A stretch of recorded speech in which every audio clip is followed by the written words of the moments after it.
Hello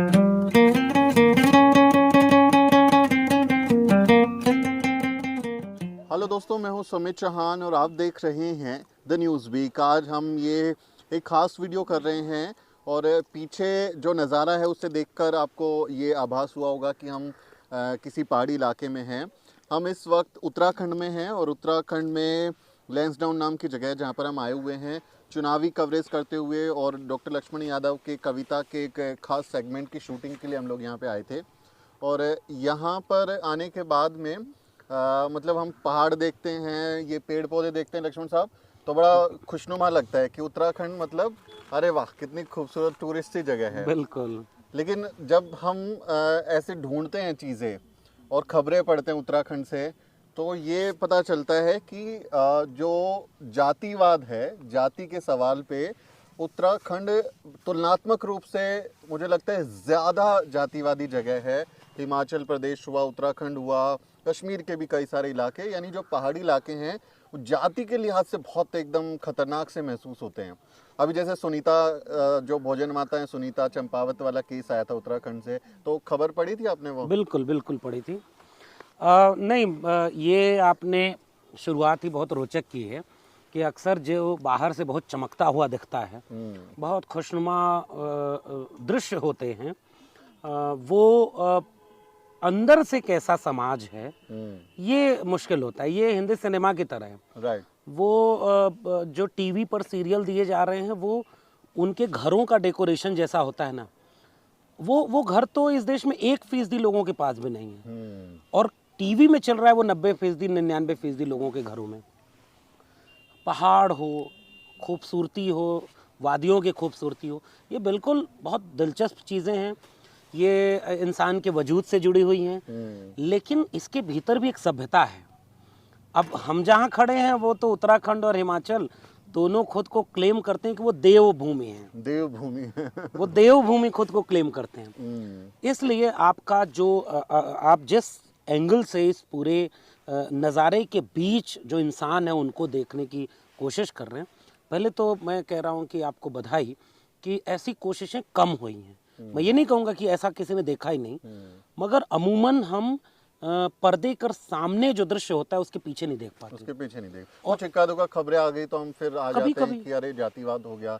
Sunita Devi का किस्सा हुआ, या अभी जो पिथौरागढ़ में एक दलित मजदूर को चाकू मार दिया था कि उसने मजदूरी करने से मना कर दिया था, बंधुआ मजदूरी करा रहे थे दलित से।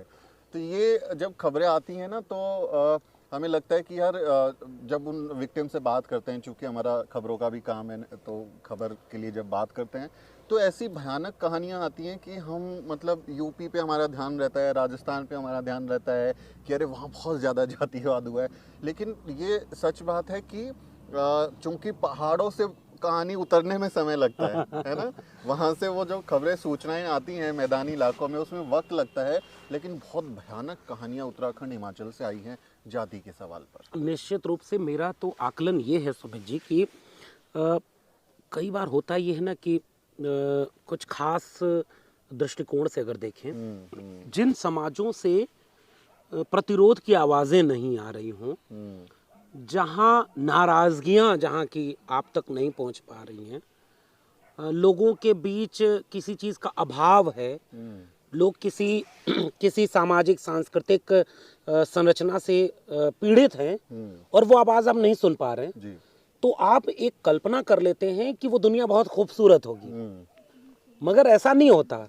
ऐसा होता ये है कि वो आवाज़ें कहीं गुम कर दी जा रही इन पहाड़ी वादियों में, इन खूबसूरतियों में जो मैदान से लोग चल कर आते हैं, जो मैदान को अपने तमाम तरह के हरकतों से बहुत उर्वर मैदान को बहुत बंजर करते जा रहे हैं, वो इंसान पहाड़ों को भी आकर के बंजर कर रहे हैं। कभी आप पहाड़ी लोगों से बात करके देखिए, यहाँ भी जैसे आदिवासी कहते हैं ना इस देश में कि आप जिसे विकास कहते हैं वो हमारे लिए विनाश है, क्योंकि वो हमारी कीमत पर किसी और के लिए विकास, हमें उजाड़ के आप अपने बसते हैं, आप अपने लिए बस रहे हैं।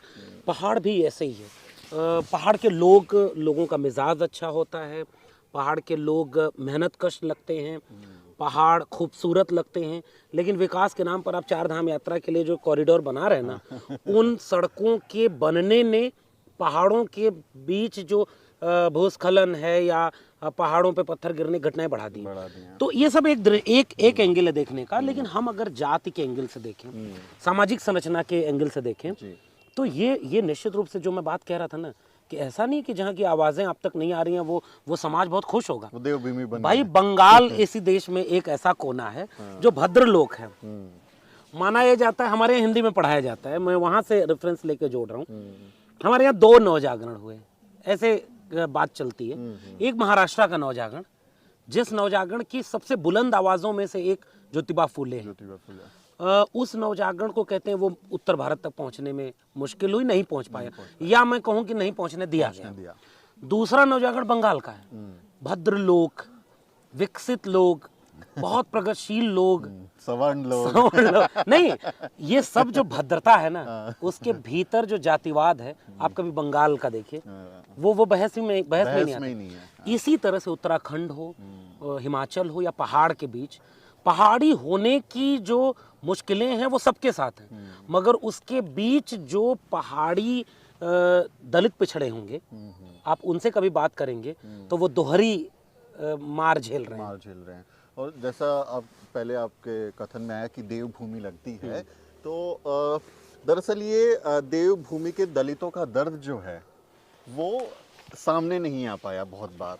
और इसलिए टूरिस्ट अट्रैक्शन में देख के अरे बड़े मज़े हैं, बर्फबारी हो रही है, चलो हिल स्टेशन पे चलते हैं, तो खासकर जो मैदानी इलाकों के लोग हैं वो बड़े खुश होते हैं आकर। लेकिन मैं आपको किस्सा सुनाऊं लक्ष्मण जी कि ये शायद 2015 की बात है, if I am not wrong. उस समय बीजेपी के राज्यसभा सांसद थे तरुण विजय। और तरुण विजय आरएसएस के मुखपत्र जो 5 जन है उसके भी संपादक रहे हैं। हार्डकोर संघी माने जाते हैं, दलित हैं लेकिन संघी, हार्डकोर संघी हैं। तो वो चक्रोता देहरादून से करीब 100 किलोमीटर आगे एक जगह है, वहाँ पर वो किसी मंदिर में गए, और जैसे ही वो मंदिर में गए तो वहाँ के जो सवर्ण लोग थे, ठाकुर और ब्राह्मण खासकर, उन लोगों ने उस पर पत्थर मारे। बीजेपी का सांसद, आरएसएस का सांसद उसको पत्थर मारे, और वो वीडियो भी आया जिसमें वो बहुत बुरी तरह से घायल हुए और बचते बचाते भागे किसी तरह। सनातनी हिंदू थे, सनातनी हिंदू थे। तो उसके बाद में वहाँ पे जब ये स्टोरी आई तो उस समय मैं एबीपी न्यूज़ में काम कर रहा था, तो मैं वहाँ से ये स्टोरी करने के लिए मैं आया देहरादून, और फिर चक्रोता में गया कि मैं इस स्टोरी को करना चाहूँगा कि एक सांसद है आरएसएस के जो कहते हैं कि सब हिंदू हैं और सब मिलजुल कर रहे हैं, हम तो जाति को मानते नहीं, जाति समरसता की बात करते हैं, लेकिन राष्ट्र प्रथम। तो मैंने कहा चलो मैं करता हूँ ये स्टोरी जाके। तो मैं जब वहाँ गया उस इलाके में, तो बहुत दुर्गम रास्ते हैं, आप जाएंगे तो कई किलोमीटर पैदल चल के किसी गांव पहुँचेंगे आप। तो मैं वहाँ गया तो मैंने देखा कि वहाँ जितने भी दलित हैं वो वहाँ के ठाकुरों के, ब्राह्मणों के घर में कदम नहीं रख सकते। मेरे मित्र हैं चक्रोता में, विक्रम रावत, वो क्योंकि मेरी लोकल रेफरेंस थे तो मैं उन्हीं के घर पे रुका वहाँ पर, और उनके गांव में जो है मैं शायद पहला दलित व्यक्ति था जो उनके घर में एंटर किया। उनके घर में मैंने खाना खाया, और वो भी जहाँ तक मुझे यकीन है, हालांकि विक्रम ने कभी इस बारे में मुझे बताया नहीं, कि मुमकिन है कि विक्रम ने अपने घर वालों को नहीं बताया होगा आपकी जाति, मेरी जाति नहीं बताई होगी कि कौन है सुमित चौहान है, तो सुमित चौहान करके उन्होंने इंट्रोड्यूस कराया, पृथ्वीराज चौहान वाले चौहान। तो उनके घर में मैं रहा, और क्योंकि मैंने जो गांव वालों से, उनके परिवार वालों से बात की, तो उससे मुझे ये लगा कि इनको शायद मेरे बारे में भी नहीं पता, अदरवाइज ये ऐसा नहीं करते। वहाँ उनके घर में क्या देखा मैंने, बाकी लोगों के घर में क्या देखा कि चौखट के पास ही इस तरह से, जैसे अभी हम खाना खा रहे हैं तो ये थाली है या फिर एक कप है, ग्लास है, वो ऐसा चौखट के पास ही रखा हुआ है। अगर कोई दलित व्यक्ति उनके घर में आता है, खाना खाने के लिए आता है या कुछ भी, मतलब कोई काम वाम आ गया, वो बैठ गया चौखट पे, तो वो चौखट के अंदर नहीं आ सकता, वो लांग नहीं सकता। तो ऐसे वो ग्लास उठाएगा और ये ऊपर से पानी डाल देंगे, ऊपर से जो है चाय डाल देंगे, वो पिएगा, खुद धो के उसको वहीं रख देगा चौखट की तरफ, ये उसको टच भी नहीं करते। ये मतलब अनुभव मैंने चक्रोता में किया, और फिर ये मेरा भ्रम टूटा कि यार ये तो देवभूमि जो है, इनके दलितों के दर्द के बारे में तो बात ही नहीं होती है, बात ही नहीं होती है। इवन आपकी बात से इस बातचीत को आगे बढ़ाएं, कई बार होता है ना कि एक पहचान बनाया जाता है, जैसे महिलाओं के लिए अक्सर चलताऊ भाषा में कह दिया गया कि सारी महिलाएं दलित होती हैं, किसान आंदोलन चल रहा था तो अचानक से आप देखेंगे बड़े बड़े नेता ये भाषा बोल देते होंगे कि किसान तो एक पहचान है, पहाड़ी होना एक पहचान है। ऐसा ऐसा बोलने में, सुनने में, जुमले बोलने में अच्छा लगता है, मगर गहराई से अगर विश्लेषण करेंगे तो ऐसी कोई एक पहचान होती नहीं है। खासकर भारतीय उपमहाद्वीप में मुसलमान होना एक पहचान नहीं है। नहीं होती। आप पसमानदा आंदोलन कर रहे, पसमानदा की आवाज उठा रहे उन तमाम दलित पिछड़े मुसलमानों से बात करिए, वो आपको समझाएंगे कि सांप्रदायिकता किस हद तक उनके पूरे वजूद के खिलाफ है। वो जाति की भी मार सह रहे हैं और सांप्रदायिकता की भी मार सह रहे हैं। Double attack. हाँ वही तो, पहाड़ी होना कोई एक पहचान नहीं है। और तरुण विजय का आपने नाम लिया तो मैं उसमें जोड़ दूं, राष्ट्रवादी होने मात्र से आप सब कुछ माफ नहीं हो जाएगा आपका। माफ नहीं हो जाएगा। आपकी जाति फिर भी रहेगी। भाई तरुण विजय के लिए कौन भाजपा का सांसद बोला या आरएसएस ने कोई बयान जारी किया? कुछ भी नहीं किया। और उस समय केंद्र में सरकार आ चुकी थी, उनकी सरकार थी, मोदी पहली बार प्रधानमंत्री बने थे। तो जो देवभूमि है वहां देव के भवन में जाने के लिए एक इंसान राष्ट्रवादी सनातनी हिंदू है, फिर भी उसकी जाति आड़े आ गई। और सोचिए हिंदू राष्ट्र बन गया तो क्या होगा? तो जब जिनकी सरकार है, जो सांसद हैं, वो नहीं घुस सकते, तो हिंदू राष्ट्र अगर बनता है तो फिर इन लोगों का जो सोचते हैं कि हम आरएसएस में चले गए तो अब हमारा भला हो जाएगा, हकीकत में तो नहीं होगा। ये एक उदाहरण है। इसी का मैं किस्सा आपको रोचक सुनाऊं लक्ष्मण जी की। उसी गांव में, जिस गांव में मैं रुका था हमारे मित्र के घर पे, वहाँ सत्यम भारती नाम का एक लड़का था जो कि भारत में अंडर 17 क्रिकेट का वाइस कैप्टन था। जो प्रोफेशनल क्रिकेट खेलते हैं, उस क्रिकेट में वो किसी दूसरे देश में, मुझे उसका नाम याद नहीं है किस देश में, वो विदेश में कोई ट्रॉफी जीत के आए थे और वो बड़ी जीत थी। वो अंडर 17 एक वर्ल्ड कप टाइप की प्रतियोगिता थी जो जीत के आए थे।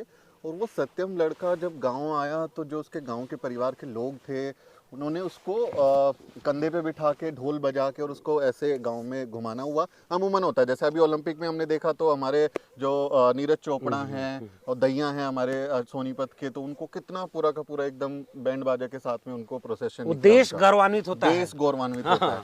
तो वैसा उन्होंने कुछ किया और वहाँ के जो सवर्ण हैं उन्होंने उसको कंधे से उतरवा दिया, बैंड उनका बंद करवा दिया और उसको ऐसे सम्मान के साथ गांव में निकलने भी नहीं दिया। और ये वो जो देश का नाम रोशन करके खिलाड़ी आया है विदेश में, वहाँ उसके जीत पे तिरंगा फहराया गया, राष्ट्रगान गाया गया, और जब वो अपनी ज़मीन पर आया तो जाति आगे आ गई। नहीं, और वो भी पहाड़ का ही किस्सा है। पहाड़ का ही किस्सा है। वही तो, पहाड़ी होना कोई एक पहचान नहीं है। आप बिष्ट हैं, आप रावत हैं, आप नौटियाल हैं, आपके लिए पहाड़ रुमानी हो सकता है। आप मैदानी इलाकों से पूंजी लेकर के आ रहे हैं, पहाड़ के विनाश के साथ अपना विकास कर रहे हैं, आपके लिए पहाड़ एक रुमानी एहसास लेकर आएगा। ये वादियाँ, ये झरने, ये नदियाँ, मगर उस सब में जो मेहनत कश आवाम होगी, जो असल में उसका इतिहास, पूरी भारत के संदर्भ में बात करें तो पूरी इतिहास लेखन में, संस्कृति की परिभाषा में, राष्ट्र की परिभाषा में ऐसा हाशिए पर रख दिया गया कि जो कमेरा लोग थे, जिन्होंने सब कुछ बनाया होता है, वो चूंकि उनके हाथ से कलम छीन ली जाती है और कलम उसके हाथ में चली गई जिसने असल में हाथ से कोई श्रम नहीं किया था। तो कोई इक्विपमेंट बनाया नहीं, उपकरण बनाए नहीं, कोई शोध नहीं किया। मतलब कितनी खतरनाक इन लोगों की व्यवस्था है लक्ष्मण जी, कि कपड़े धुलवाने हैं तो एक जाति बना दी पूरी, लकड़ी कटवानी है तो बड़े एक पूरी जाति बना दी। हाँ, आपको जो काम चाहिए था, बाल कटवाने थे तो आपने नाई जाति बना जिनके बिना आपका जीवन नहीं चल सकता था। चमड़ी उधड़वानी थी, मरे हुए जानवर को हटवाना था, चमार बना दिया है। आपको अपना पखाना साफ कराना था, नालियां साफ करानी थी तो भंगी चूड़ा जिसको हमारे यहाँ कहते हैं, वो आपने एक जाति बना दी। तो जो भी आपने काम किया, कोई पालकी ढो रहा है, कोई कुछ कर रहा है, आपने सबकी जातियां बना दी और उससे कोई आविष्कार नहीं किया। हाँ, मतलब वही है आपकी बात, मेरिट वाले लोग। हाँ, नहीं, जो श्रम करेगा वही तो श्रम में शोध करेगा कि मेरा काम आसान हो जाए। हाँ, वो अभी हम पहाड़ में घूमते हुए देखे ना कि जो इमारतें बना रहे हैं वो कैसे यहाँ के पत्थरों का भी इस्तेमाल कर रहे हैं। तो जिसका जीवन, रोजमर्रा का जीवन पत्थरों से जुड़ा हुआ है, वो पत्थरों में शोध करके उस पत्थरों को आकार दे करके कुछ बदलेगा। वैसे ही बढ़ई, कुम्हार, लुहार, नाई, मोची, मल्ला, निषाद, कुर्मी, कोयरी, तमाम जातियां, ये सब अपने अपने हिस्से में शोध करती रही होंगी। और जब इतिहास लिखा गया तो लिखने पढ़ने का काम इसीलिए तो अपने कब्जे में रखा गया उन लोगों के द्वारा जो मेहनत का काम नहीं कर सकते। और उन्हें ज्योतिबा फुले क्या कहते हैं? हाँ, वो कलम कसाई वो कलम कसाई हैं। और बिल्कुल मतलब कमेरा लोगों को बिल्कुल किनारे कर दिया, गायब कर दिया, इतिहास से गायब कर दिया। और आज वही लोग मेरिट चेक करके कहते हैं कि आरक्षण से नुकसान हो गया ना, देश बर्बाद हो गया, राष्ट्र का नुकसान हो गया। इसलिए ये बहस आपकी बहुत अच्छी है कि असल में आप केवल पहाड़ पर इस तरह सवाल नहीं उठा रहे, आप पहाड़ के भीतर की जातिवाद पर या किसी भी इस तरह की जो जिस पहाड़ को देखने के एक चश्मे थे, आप उसे एक दूसरा चश्मा दे रहे हैं। जी जी। और मैं तो कह रहा हूँ ये हम लोग कोई नया नहीं दे रहे हैं। सुनीता जी को चंपावत में अगर उनका खाना खाने से बच्चे इनकार न करते कि वो दलित हैं, कहाँ गया राष्ट्र प्रथम भारत माता, जिसका नारा दोनों हाथ उठा के भारत माता की करके गृह मंत्री लगाते हैं, उस गृह मंत्री का ट्वीट आया क्या सुनीता देवी पर? लेकिन उस सुनीता जी का इंटरव्यू आपके चैनल पर चला है, कैसे वो कहती है कि मैं कोई घास नहीं खाती। तो ये पहाड़ की पहचान, पहाड़ की को लेकर के जो एक एस्थेटिक सेंस बना दिया गया है, इसके खिलाफ एक सच्ची कहानी कहने का है। और निश्चित तौर पर आप आए हैं उत्तराखंड का चुनाव कवर करने। मैं तो अभी आज संयोग बस हम लोग मिल गए हैं। और मैं बता दूं, अभी जिक्र हो गया तो डॉक्टर लक्ष्मण यादव की एक अलग अलग जो विद्रोही कवि और कवियत्री हैं हमारे लोगों के, जिन्होंने कविता के जरिए विद्रोह किया है, बिल्कुल, तो उस पर हमारा एक खास सेगमेंट आ रहा है कविता संग्रह पे। और एक एक कवि की कविताएं और उनके परिचय को डॉक्टर लक्ष्मण यादव ही नरेट करेंगे, ये उसमें नरेटर की भूमिका निभाएंगे, तो वो भी आप देखेंगे आने वाले दिनों में। ये बताइए, ये लोग कहते हैं कि आरक्षण से नुकसान हो गया, हो जाता है क्या? नहीं, आरक्षण से नुकसान होता तो जिन लोगों ने शिक्षा पर हजारों साल से 100% आरक्षण लागू किया, खुद कब्जे किए रहे शिक्षा पर, मंदिरों पर, धर्म पर, राष्ट्र पर, इनकी परिभाषा का राष्ट्र, वो तो फिर तो ये बर्बाद हो चुका था। और मैं तो कह रहा हूं कि इसीलिए हो रहा है। इस देश में आप जब कहते हैं कि आरक्षण, तो दरअसल आप एक सवर्णवादी चश्मे से आरक्षण शब्द और उसके पूरे नरेशन को देखते हैं। आप क्यों नहीं देखते कि नाली साफ करने का आरक्षण आपने थोपा है एक जाति विशेष के? आप चमार की बात कर रहे थे, कुर्मी, कोयरी, मल्लाह, निषाद, जाके देखिए ना उनकी क्या स्थितियां। और इन्हीं जगहों पर जितनी दुकानें हैं इस पहाड़ में, तमाम जो भी लोग हैं, मैं फिर से कह रहा हूँ, पहाड़ के जीवन में संघर्ष है, वो लोग प्रकृति से लड़ते हैं, सब कुछ है, लेकिन उसमें भी दोहरी मार कौन झेल रहा है, दोहरी लड़ाई कौन लड़ रहा है? वो एक है जो बेस्ट हैं, रावत हैं, नौटियाल हैं, कोठियाल हैं। ये तमाम लोगों के पास एक प्रिविलेज तो है ना। तो जो दूसरा छिप गया, उसके लिए आप कह रहे हो कि आरक्षण दे करके उसको आप खत्म कर रहे हैं। आपकी हम लोग जब अभी बात कर रहे थे ना, उस पिछली वाली बात से इस बात को जोड़ दें। मैं उन जातियों का नाम ले रहा हूँ, कुर्मी, कोयरी, मल्लाह, निषाद, मोची, चर्मकार है, बढ़ई है, लुहार है, सदियों जिन्होंने वो काम किया, उसमें शोध किया था, उसमें खेती जो किसान कर रहा होगा वही ने खेती के औजार बना रहा होगा। बिल्कुल। जब विज्ञान का आविष्कार नहीं था, आधुनिक दुनिया नहीं बनी थी, तो वो आविष्कार जो खेती के लिए था वो किसानों ने किया होगा। कुम्हार ने बर्तनों को आकार दिया। मिट्टी पहचानने के लिए कोई सिलेबस नहीं रहा होगा, कोई विश्वविद्यालय नहीं रहा होगा। एक कुम्हार को अपने अनुभव से, अपने संघर्ष से ये पता रहा होगा कि इस मिट्टी का घड़ा बन सकता है, इसका नहीं बन सकता, मजबूत रहेगा और घड़े को कैसे बनना है। बिल्कुल। आप उन्हें कह रहे हो कि वो लोग मेरिटधारी नहीं है। अरे भाई, आपने इस देश में कबाड़ा इसलिए कर दिया कि शिक्षा पर, रोजगार पर, सम्मान पर आपने 100% आरक्षण, अपना अवैध आरक्षण हासिल कर लिया। इसलिए मेरिट वेरिट का कोई बहस नहीं है। मैं आपको बहुत एक इंटरेस्टिंग जानकारी दूं, पता नहीं आप इस बारे में जानते कि नहीं जानते हैं। उत्तराखंड में जो देहरादून से आगे चक्रोता वाला जो इलाका है, वो जौनसार बावर नाम से फेमस है। उस पूरे एक बेल्ट को, जैसे आप पश्चिमी यूपी बुंदेलखंड बोलते हैं, वैसे उसको जौनसार बावर के नाम से जाना जाता है। और वहाँ पर जो सवर्ण है, जिसमें ठाकुर, बनिया, ब्राह्मण, जो ये जातियाँ हैं, जो सवर्ण जातियाँ हैं, इनको भी आरक्षण है। इनको शेड्यूल ट्राइब के नाम पे, हाँ बिल्कुल, इनको उस एरिया में, हालांकि पूरे उत्तराखंड में नहीं है, लेकिन जौनसार बावर में इनके लिए खास प्रोविजन करके और इनको शेड्यूल ट्राइब में सवर्णों को भी आरक्षण दिया है। हमारे कई मित्र आईएमसी में उस आरक्षण की बदौलत एडमिशन लिए हुए हैं, लेकिन वो हमारे एडमिशन के खिलाफ थे। हाँ, खुद आरक्षण का लाभ लिया, खुद आरक्षण ले रहे हैं, जैसे ये ईडब्ल्यूएस वही मैं कहने जा रहा था अभी। सवर्ण जो आरक्षण के लाभ उठाते हैं वो SC ST OBC के आरक्षण के खिलाफ हैं। तो ये दोगलापन देखिए, ये आपकी पूरी मानसिकता को, आपकी सोच को, समझ को, आपके पूरे विमर्श के दोहरेपन को दिखा रहा है। और मैं फिर से कह रहा हूँ, इसीलिए पता है ना, मतलब गांव में आप देखेंगे कि जो बच्चा सबसे शैतान होगा वो कोई बात हो जाए ना घर में तो सबसे पहले आके सफाई देता है, नहीं ये घर मेरा है, मैंने इसके खिलाफ कुछ नहीं किया है। जो ज्यादा वोकल है उसे मान लिया गया वो सबसे काबिल था, ये किया गया। इसीलिए आज राष्ट्र के नाम पर सबसे वोकल कौन है, धर्म के नाम पर सबसे वोकल कौन है? अरे आप इसी पहाड़ों की बात कर रहे हो, यहाँ तुम्हारा राम के मंदिर कितने हैं पहाड़ में? राम पूरे भारत के देवता कैसे हो गए? मैं कोई सवाल नहीं कर रहा हूँ, मैं पहाड़ के लोगों से पूछ रहा हूँ। यहाँ के कुल देवी कुल देवता हुआ करते थे। अगर आप वाकई पहाड़ को धर्म के चश्मे से, और आज आपने पहाड़ में क्या कर दिया है? इस समय जो पूरे देश में सांप्रदायिकता की आग जलाई जा रही है वो पहाड़ तक पहुंच गई। और हमारे कई साथी हैं जो फैला रहे हो पहाड़ से ही गए हैं, नीचे पहाड़ से ही गए।